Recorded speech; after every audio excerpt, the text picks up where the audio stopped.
Üçüncüdөн, köптөгөн соодагерлер жаңы электрондук салык салуу системасын жана кассалык машинаны колдонуу тартибин түшүнбөй жатышканын айтышууда. Бул жагдай мамлекеттик салык кызматынын кызматкерлеринин түшүндүрүү иштерин жетишсиз жүргүзүп жаткандыгына байланыштуу. Мындан тышкары салык органдарынын айрым кызматкерлери салык реформасын майда чүйдөсүнө чейин түшүнбөгөндүгү жана ишкерлердин суроолоруна жооп бере алышпагандыгы бул жагдайды күчөтүүдө.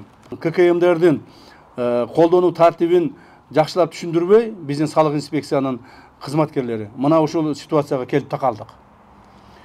Ошолор алдын ала түшүндүрүш керек эле, алдын ала барып окутуш керек эле, алдын ала ушул иштерди жүргүзүш керек эле.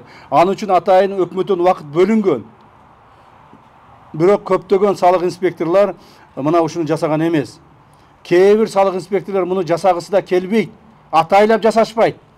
Себеби ККМ кирип калган болсо эртең салык инспекторлор взятка ала албай калышат. Мына алардын өзүнүн жеке кызыкчылыгы.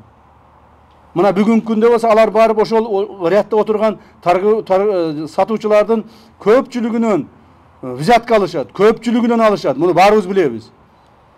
Патентке деп туруп бир аз төлөтүшөт дагы, калганын өздөрүнүн чөнтөгүнө урушат. А эгер ККМ кирип кала турган болсо, ошол налоговиктер өздөрүнүн чөнтөгүнө эч нерсе ала албай калат. Мына булардын кайгысы ушул болуп атат.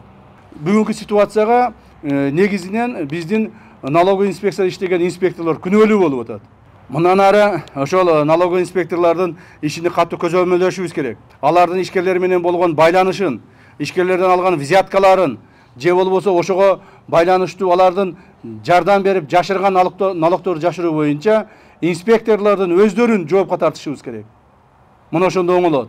Инспектор таза иштей турган болсо, элге түшүндүргөн болсо, мына бизге окшотуп азыркы айтып аткандай кылып түшүндүрүп берип, эл менен сүйлөшө турган болсо, кечегиндей чоң проблемалар жаралбайт болчу. Ушуга байланыштуу ишкерлерге гана эмес, салык кызматынын кызматкерлерин өздөрүнө окутуу иш чарасын уюштуруу күн тартибинде турат.